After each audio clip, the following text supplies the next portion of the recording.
Hi, my name's Danny Skelly. I'm a write-in candidate for U.S. Senate in the state of Colorado. That's something I never thought I would ever say. Even being a son of a school teacher who was a government and history teacher who instilled on me about what this great nation is about. Even when I was too young to really appreciate it and found it, kind of boring at the time. But as I grew, I started to understand exactly the things my father was trying to teach me about this country.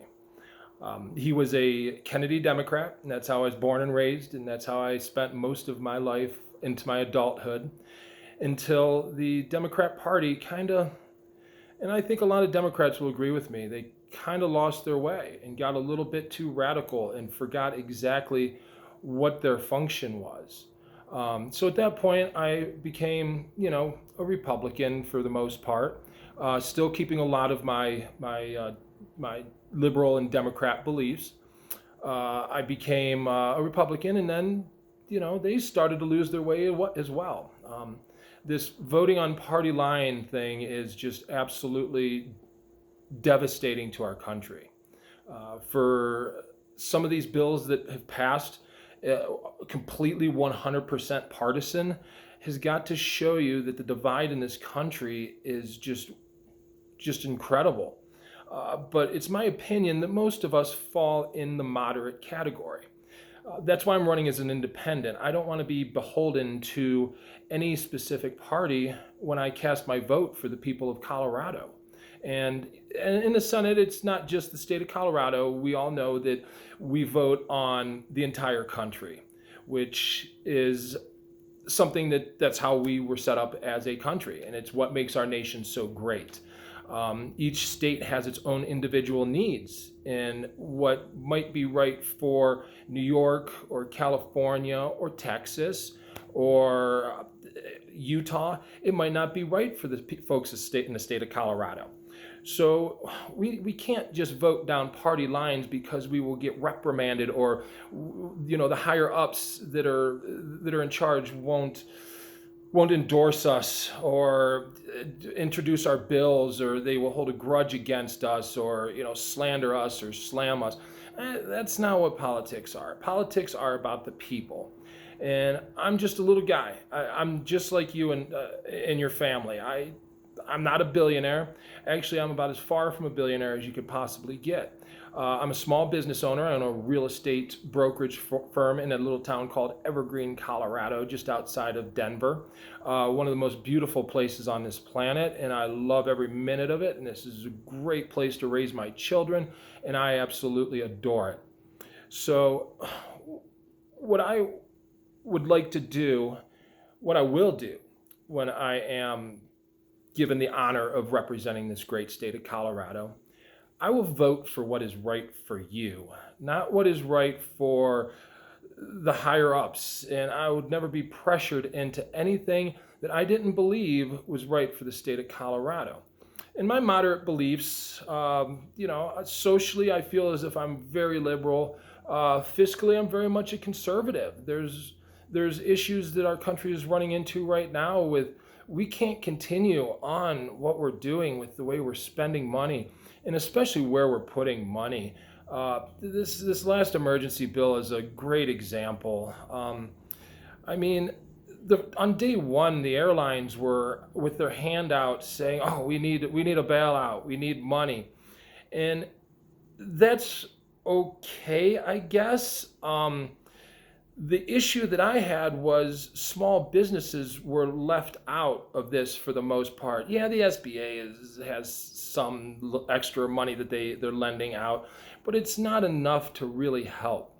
And for the government to think that a small business can have 3 to 4 months of cash reserve to get through a challenge like this, and they don't expect a publicly traded company that could raise capital by selling stocks to not have that kind of working capital for that long, I find that rather appalling and insulting to the American people. If we're going to help anyone, the small businessman and the little guy, the homeless, the whatever, just anybody but these huge corporations. And boy, I hate to sound like that guy that is anti-corporation, because man, I'm not. I mean, we need to have corporations in this country. We need to bring corporations back from China.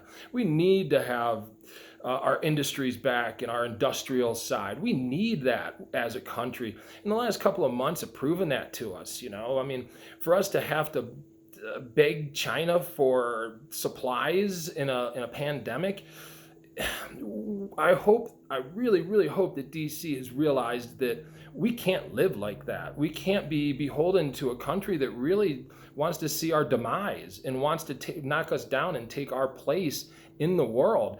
How we ever got that out of control is beyond belief to me.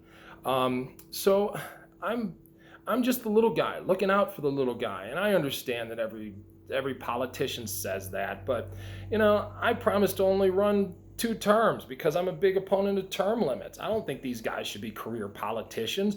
I mean, I would be all for not even taking a salary, even if you have to vote. That's when you get paid. You fly into DC, you cast a vote, you get paid for 3 days, you get a little per diem, and then you go back to your regular job. That's how our country was founded. Our founding fathers were not career politicians. They were normal people. They were farmers. They were whatever. They did everything they possibly could to maintain their connection with the average person. And that's what I plan to do. I mean, besides, I like normal people way more than I like politicians. I mean, who wouldn't? I mean, come on. You see photo ops, you see crazy stuff all over the internet. Come on. I mean, we see through that. We know who you are. It's okay to be a politician, but please stay in touch with the normal people. Stay in touch with the guy next door, the guys that you grew up with, the people that you've known your entire life. Don't lose connection with what makes this country special. Corporations don't make this country special. No, it doesn't. The people are. The people, because for one, the people are the ones who work at those corporations. They're the ones who drive the force of our economy and our country and everything that's important in this world. I mean, yeah, we're a superpower. I understand that some people don't like that and they think that there's something wrong with us for being that way. But that's just the way it is. We are the superpower. And the nice thing about it is us being the superpower, we really do help a lot of the rest of the world. We're not special, but our people are special. And that's what makes our country special, are the people. This is just a little introductory video. I just wanted to say hi to everybody because yesterday I was chatting with a gentleman on Facebook.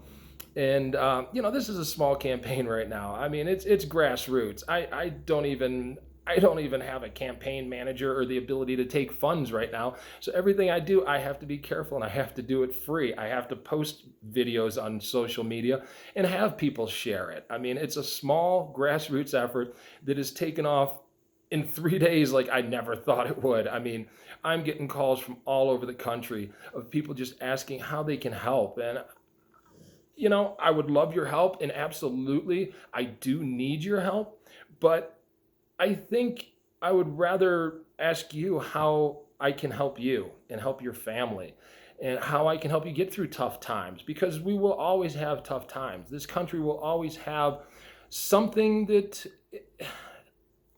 hurts it. And again, that's why we are set up the way we are. We can fix that. We can rebound. The American people are the most resilient. Our country is the most resilient on the planet and possibly ever existed. I wasn't around during, in 400 AD, so I'm not sure about what was going on back then. But I can tell you in modern times, we're the best. And there's nothing wrong with saying that. There's nothing wrong with wanting to be the best. I mean, it's kind of the American way. I think that this is the greatest country on the planet, still is, even with all the challenges and all the disagreements. I just wish that people would stop hating each other quite as much as they do, and I wish that people would laugh a little bit more. I mean, that's kind of what we need right now. I mean, it's something that, these are sad moments. This is a sad time for a lot of us, but it's a growing time. It's how we can fix it and we can repair. We can learn from this. And one thing that I hope that all of us have learned is that career politicians are just not the answer. We need to have term limits. I will only serve 2 years, or sorry, 2 terms, which is 12 years. And I promise that. I don't want to become a career politician. I don't want to become one of those guys that are up at the podium and giving press conferences every 10 minutes about the way the other side has hurt us. I think that both sides are hurting us as much as both sides are helping us. Both parties have great ideas, but the best party is a combination of the two parties, I believe. I don't think that anybody out there, yeah, there's a few people, I take that back. There's a couple of people that can say, I am 100% everything Democrat, I'm 100% everything Republican. I don't think that many people can say that. I think that we all pick and choose a little bit of what we believe is right. And those are the people that we go to. I mean, it's a shame that we have to pick the least worst candidate every time, every election, and it really sours people a lot, and it harbors a bitterness towards the government that the people should and shouldn't have. I mean, you should always question the government, but you shouldn't hate the government. That's where the problem comes in. You're not going to always love everything that the government does. Nobody. There's the government is kind of, the parents that say, well, this is how it has to be. But luckily, we're 18-year-old kids, and we can say, oh, we can accept it, or we can say, well, we don't accept that. We don't want to live under your roof anymore, and we want to change things, and we want to live the way we want to live. And that's kind of the way our nation is going. I just want us to stop the argument and the pettiness and arguing over silly things. I mean, some of the things that they pick on, both parties do it. I'm not saying that either one of them doesn't, but it's funny. They will just rip the one side apart for a week and then go and do the exact same thing the next week like we forgot. I mean, granted, in this time of 3-minute videos and short videos, we do have a short attention span, but I hope that everybody remembers what these politicians promised and what they actually delivered and what they said the week before and what they say the following week. It's okay to change your mind if you get more data. And that's what I am, is I'm a data guy. I will never vote on legislation without the proper amount of data. I will never, ever rush and do a knee-jerk vote just because it is the fad of the minute and it's the thing that everybody's upset about. Because even in your real life, you can't make decisions in the heat of the moment. You need to have enough information and enough proper data to make a responsible decision.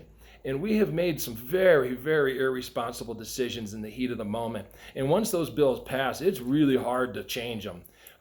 So we need to make sure that it's right the first time, so we don't do this anymore. But this has been a long video. And again, it was just a video for me to say hello to everybody and to introduce myself. Again, my name is Danny Skelly. I'm a write-in candidate for the state of Colorado in the U.S. Senate. And yes, you will physically have to write my name in, because that's just the way it is this election cycle.